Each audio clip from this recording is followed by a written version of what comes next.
प्रिन्टै माग्नु एउटा फाइल बनाइराख्नु अथवा क्लियर ब्याग जे हुन्छ त्यहाँ राख्नु न सकियो। अब तपाईले बजेट माग्नुहुन्छ खर्चका शीर्षकहरू तलब यति के भन्छ दैनिक कर्मभत्ता यति के यसो धेरै हुन्छ ती शीर्षकहरू अहिले आउँछ ती शीर्षकमा खर्च वर्षभरि यति गर्ने भने अब बजेट लगाइदियो भने के गर्नुहुन्छ त्यहाँ हामी बजेटै हेरेनौँ 1 लाख रुपियाँ अतिथि सत्कार भने थोरै 1,10,000 भयो हेर्नु हो कोही हेर्दैन खालि बजेट त देखाउनलाई बाहिर हामीले बनाएका छौँ है भन्नलाई पो बनाइदिएको हो कि त्यस्तो धेरैमा भएको छ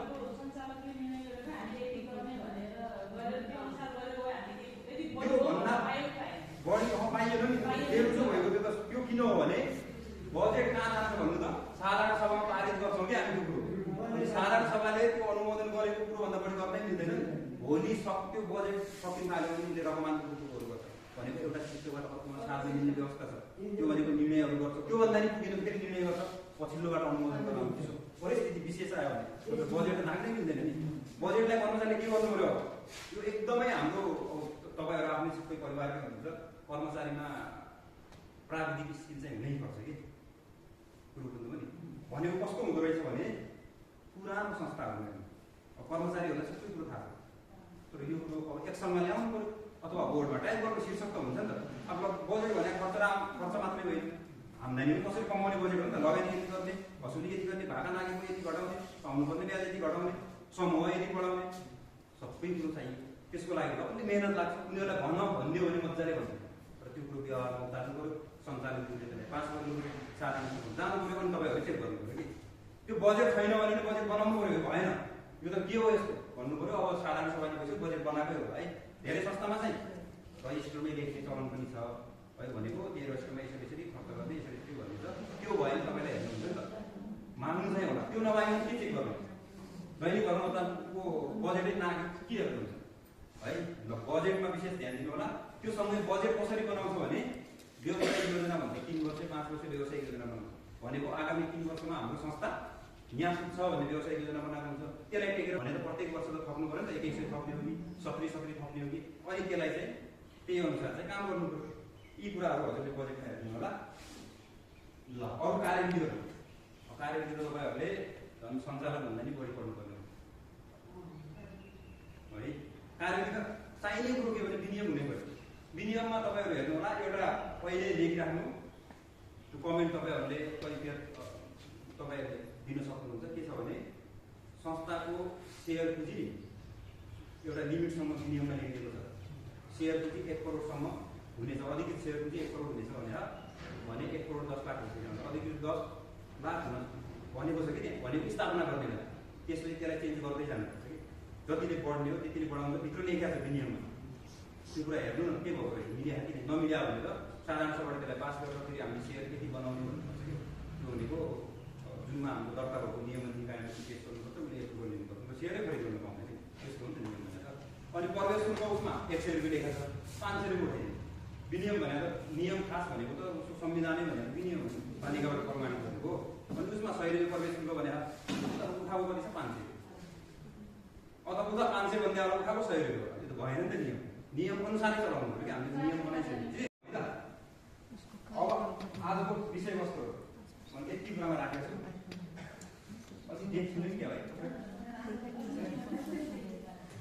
ल म भन्छु है त लेखा सुब्रेक समितिको अघि भनेको गठन प्रक्रिया र योग्यता विषयहरू दोस्रो टपिक भनेको लेखा सुब्रेक समितिको काम कर्तव्य र अधिकार यिनमा नियम भएको कुराहरू अनि आन्तरिक लेखा परीक्षणको विधिहरू सहायक खाता गोचरा खाताको ज्ञान वित्तीय संस्थाले देखाए ऋण सीमा भनेको प्राथमिक पुँजी कोषको 15% प्राथमिक पुँजी कोष भनेको सेयर र जगेरा प्राथमिक पुँजी कोष भनेको सेयर र जगेरा उ त्यो सेयर र यहाँनिर पछाडि देख्दैन है यो भनेको साधारण जगेरा यो दुईटालाई जोड्नु यसको 15% ऋण सीमा हो भन्दा बढी दिन मिल्दैन सहकारी ऐनमा स्पष्ट व्यवस्था छ पहिले ऐनमै हालेको छ भनेको यो दुईले जोड्दा 1 लाख रुपियाँ भयो भने 15,000 ऋण सीमा भयो त्यसको 10 लाख हो भने 1,50,000 हो 1 करोड हो भने 15 लाख त्योभन्दा माथि जानै मिल्दैन नि भयो भने तपाईँ भनिहाल्नु अब ऐनमा कहाँ छ पछि आउँछ है म अहिले ऐनमा कुन बुदामा छ भन्ने कुरा लेखेको छु भने त्यो बुदालाई सम्झिनु ल एउटा त ऋण सीमा हेरिहाल्नु होला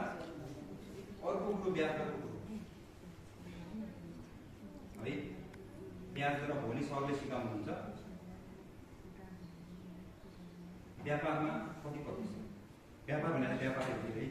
होइन भने पनि संचार समिति औचित्य पुष्टि लिएर यो हुनु पऱ्यो। व्यापारमा 15%, 14%, 13% जति लाउनुहुन्छ, तर 16 भन्दा माथि जानु मिलेन। सन्दर्भ ब्याज दर भनेर विभागले परिपत्र जारी गरेको छ। 16% भन्दा बढी ब्याज दर लगाउन मिल्दैन। सेवा शुल्क लिने बेला समूह जमानीमा हो भने 1.5%, समूह जमानीमा हो भने 1.5, व्यक्तिगत हो भने 1% मात्रै सेवा शुल्क लिन पाउने, अथवा त्योभन्दा कम लिन पायो है त। त्यो कुरा चाहिँ हजुरहरूले हेर्नु पर्यो। अर्को यहाँ समस्या भनेको ब्याज दर त्यो संस्थाको नियम हो। त्यो कुरा पछि आउँछ है, कसरी घटाउने के रहेछ त्यसको आधार गर्ने। बैङ्कमा आएको अब स्टेटमेन्ट हामीले हेर्दैनौँ त, बैङ्क हिसाब भेडा कति महत्त्वपूर्ण कुरो छ। अब आउँछ 10 लाख रुपियाँ बैङ्कमा राखेर देखाइदियो, देखाउन त मिल्यो नि त। यो बैङ्क हिसाब यो है, बैङ्क हिसाबमा 10 लाख डेबिट जम्मा हो। कसरी जम्मा हो त भने मैले बचत गरेँ, व्यक्तिगत बचत गरेँ 10 लाख, पैसा 100 लाख हो। हामीले बैङ्क हेर्दैनौँ, बैङ्कमा त बढी बढी पैसा देखिया छ। उसले साउनको 1 गते कति प्रतिशतमा राखेको, खालि सिस्टममा हेर्नु 10% ब्याज राखेको है। अब उसले के गर्छ, हाम्रो सानो अभ्यास भनेको कतै क्वार्टरली ब्याज हाल्छ, हाम्रो 6 महिनामा ब्याज हाल्छ। पोस्टको 29 गते ज्यापको बचत फिर्ता गर्छ। अब के गर्यो, बैङ्क घटाइदियो, यता निचे पनि घटाइदियो, फिर्ता ल्यायो, भयो के त हिसाब त जिरो भयो। साउनको 1 गते 10 लाख राखेको थियो, पुसको मसान जिरो दिन 10 लाख जिरो, पैसा जिरो भएको पुसमा हिसाब के तालु मिल्यो। भयो चाहिँ के भएको होला, चलाएन, ब्याजको पैसै राखेन, त्यतिकै देखायो 10% ब्याज खायो कि 5 लाख रुपियाँ खाइदियो, 50,000 रुपियाँ खायो कि 10 लाखको। ल हेर्नु त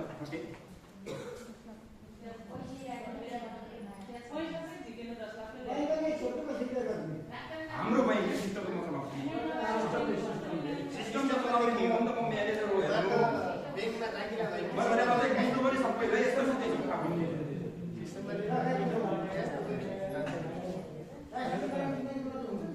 होइन सर। त्यो भन्नु खोजेको कि सरले के भन्नु ठ्याक देखायो, पैसा राखेको देखायो, त्यो आफ्नो जति ब्याज आउने खाइदियो। आफ्नैमा ब्याज हामीले दियौँ त, त्यो कसरी पत्ता लाग्थ्यो भने बैङ्क हिसाबमा हामीले प्रत्येक महिना लोन ल्याउने सकभर हप्तामा गरेर अहिले इ ब्याङ्किङ छ हेर्न मिल्छ। यहाँ बैङ्क नभिडाउने कुरोमा त्यस्तो छ, 6 महिनामा त भिडाइदियो भने आफू कति राम्रो काम भइरहेको छ, बैङ्क सब भिडाएको उसले ब्याज स्याज चाहिँ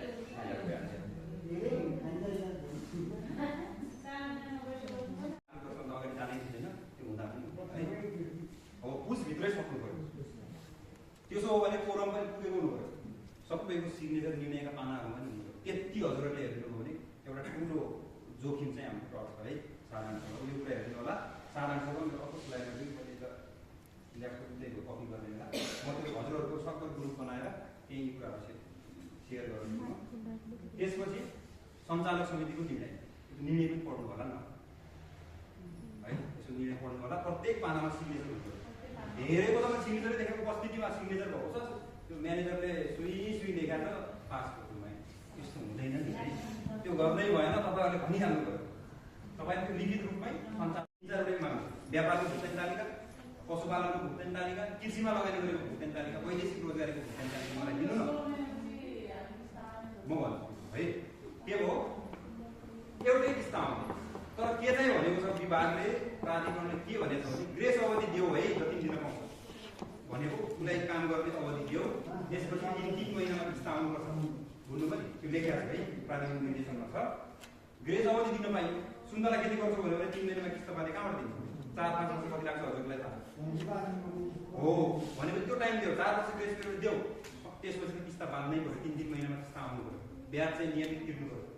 भन्ने कुरो छ है। त्यहाँ त्यो व्यवस्था छ, त्यो हजुरहरूले त्यो कुरो पनि हेरिदिनु पर्यो। अर्को यसमा समस्या भनेको भुक्तानी तालिका त यहीँ रहेछ है, यो हुनु हुँदैन। हजुरहरूले एकचोटि अब बस्ने उसमा चाहिँ यहीँको संस्थाहरू पनि मान्नु होला। अर्को भने लगानी वसुली गरिदिइहाल्छ भने बुझ्नु भने मैले 1 लाख रुपियाँ ऋण खाएको थिएँ, 1 लाख रुपियाँ ऋण खाएको थिएँ मैले। असारको महिना त यो सबै संस्थामा छ कि, एकचोटि हजुरले अब चेक गर्नु होला। त्यो कसरी चेक गर्ने, दुईवटा माग्ने भनेर माग्ने मात्रै हो, आइडिया दिनु, कर्मचारीले माग्नु, लगानीको 23 दिन माग्नु, वसुलीको 23 माग्नु, दुईवटा माग्दा नाम भिनाउनु हुँदैन, 10 दिनको माग्नु न। 2022 साल 3 महिना 20 गतेदेखि 2042 साल 82 साल 3 महिना मसान्तीसम्म 3 महिना 32 सम्मको ऋणको 33 दिनुहोस् लगानीको असली भएको 33 दिनुहोस् भन्नु न 1 लाख लगानी 1 लाख जोखिम कोषबाट बस्नु हो कि त्यो भनेको। अब त्यहाँनिर तपाईँ गाउँदै पुग्या हुँदैन क्या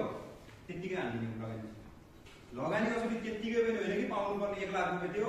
ब्याज 10,000 भएको थियो 1 लाख 10,000 ऋण देखाइदियो त्यो मैले ल्याएको छु नमुना देखाएको छ कि त्यो नमुना ल्याएको संस्था भन्दिनँ म त्यस्तो गरेको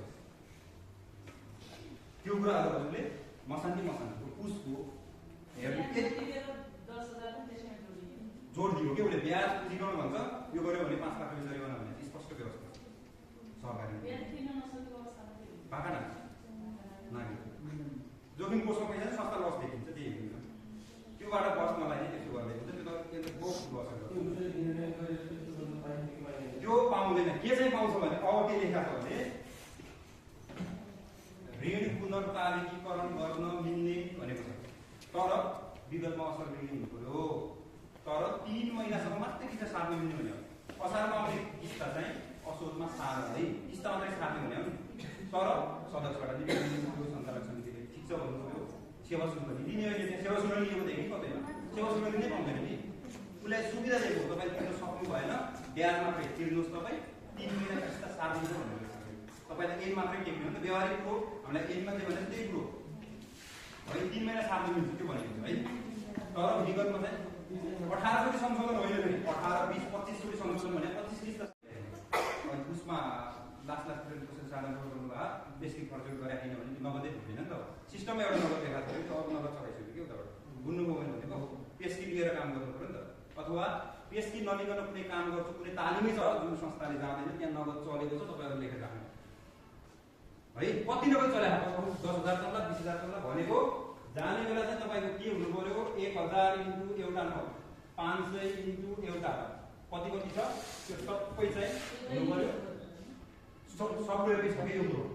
लेख्दैन यो कुरा नि भोलि सोध्नु होला कहाँनिर रहेछ भनेर है यो नोट विवरण चाहिँ अन्तिममा संस्थाको क्लोजिङ गर्ने बेला सफ्टवेयर प्रमाणित गर्नुपर्छ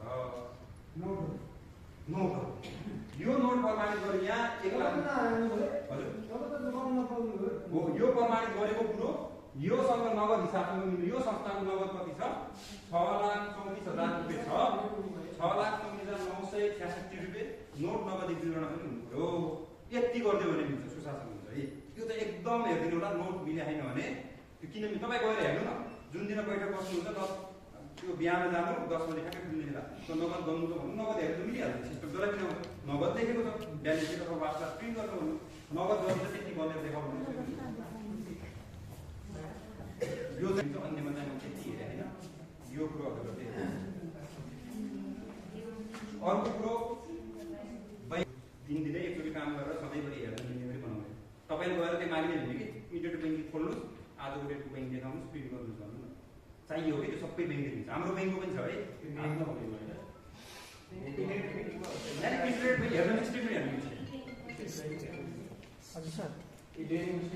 दैनिक महिना तपाईँ 6 महिना 1 वर्ष दैनिक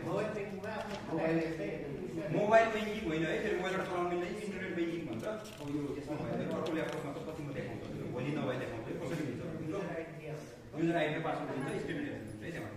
जस्तो ब्याङ्कले हामीलाई दिन्छ नि त्यही प्रिन्ट गर्नु मिल्छ त्यो हुनै पर्यो के हाम्रो ब्याङ्कमा दिएको छौँ हामीले सबै ब्याङ्कले चाहिँ दिन्छ कसैको निर्णय सुने के माग्छ त्यो कुराहरू हेर्नु होला कक्षा अनि त्यो चाहिँ 15 दिन 20 दिन 1 महिनापछि चाहिँ मिल्दैन हिसाबै मिल्दैन के जब हेर्नु न आफ्नो खातामा पैसा हाल्दा उसको ब्याङ्कमा हाल्न सक्दैन भने क्युआर दिनु न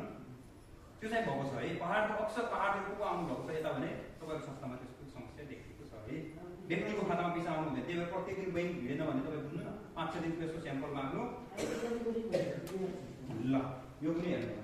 अब लगानी हिसाबमा तपाईँको त राष्ट्रिय सहकारी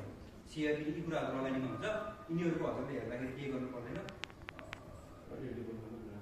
अडिट नि भिडाउनु पऱ्यो यसको सपोर्ट नि हुनु हाम्रो सेयर हो भने डिमेट एकाउन्ट भन्ने छ है अहिले सबै कतिजनाले मेरो सेयरहरू चलाउनुहुन्छ यो कुरो चाहिँ सेयर प्रमाणपत्र हुन्छ 10,000 सेयर किन्यो भने सेयर प्रमाणपत्र 10,000 भन्नु पऱ्यो अथवा डिमेटमा हाम्रो छ भने डिमेटमा हाम्रो प्रमाणपत्र हुँदैन अहिले 28 अवधिकरण हुन्छ त्यो डिजिटल रूपमा मात्रै हुन्छ त्यही भएर डिमेट एकाउन्टको चाहिँ स्टेटमेन्ट राख्नु पर्छ प्रमाण त हुनुपर्छ, सबै कुरा प्रमाण हुनुपर्छ त्यतिकै लगानी भने त्यति कुरो अरू के लगानी छ भने हेर होला। अब कतै कतै यहाँ के छ भने अर्को कर्मचारीले खेल्ने ठाउँ त्यो त अब 100मा 100 खेल्ने ठाउँ मलखात बिक्री यहाँ पुरै खेलिदियो त्यहाँ चाहिँ एक त्यो कसरी मिलाउनु होला तपाईँहरू त्यो पनि भन्छु है म। मलखात बिक्री हुने ठाउँमा तपाईँहरू हेर्नुपर्दा स्टक सुरुमा जाने स्टक यसको अन्तिममा छ है त्यो मैले लगानीमा हेरेको भयो भने स्टक 1 लाख रुपियाँ छ भने के को 1 लाख कर्मचारीले भन्छ नि त त्यो कि सहायक यसको 23 मा आउनु पर्यो 50,000 को युरिया 50,000 डिएपी 20,000 पोटास 30,000 को डिएपी भन्ने 1 लाख हो। त्यसलाई भागा प्रति कट्टा भन्नु होला भागा हानेर आउँछ नि 20 कट्टा 10 कट्टा 30 कट्टा त्यही बेला गएर गर्नु होला सुई गर्नु होला मिल्दैन के। दोस्रो कर्मचारीले के चाहिँ गर्नु रहेछ भने फुटकरमा बिक्री गर्नु रहेछ फुटकरमा त फाइदा हुँदैछ के किलोमा हिसाब कुरा तपाईँले सूक्ष्म रूपमा हेरिदिनु भयो भने मलखात बिक्रीको कुरा एउटा स्टक भिडाउनु अर्को चाहिँ फुटकरमा कति बिक्री हुन्छ यसको आम्दानी कसरी पाउनुहुन्छ हो तपाईँहरू देखाउनु त भन्नु न। तपाईँले सिस्टम चलाउनु र मान्ने हो भने तपाईँहरू त्यसको देखाउनु न मलाई कहाँनिर हेर्न त सक्नुहुन्छ नि सबै है त्यो कुरा हेरिदिनु होला। लगायतमा मलखातमा मात्रै यसको इस्यु हो मलखातमा धेरै इस्यु हुन्छ मलखातमा स्टक भिड्नै पर्यो। त्यो कसरी भिडाउने भने बेचेको दिन पोस्टिङ हान्ने नि आज स्टक घट्यो भने आजै पोस्टिङ हान्नु पऱ्यो नि। अब 2 महिनापछि पोस्टिङ हान्यो अब किन्ने बेला त एकचोटि हिसाब गर्ने त्यो हुँदैन। यहाँ चाहिँ एकदमै यो कुरामा ध्यान दिनु होला। अर्को ऋण लगानी सबभन्दा हेर्न पनि अप्ठ्यारो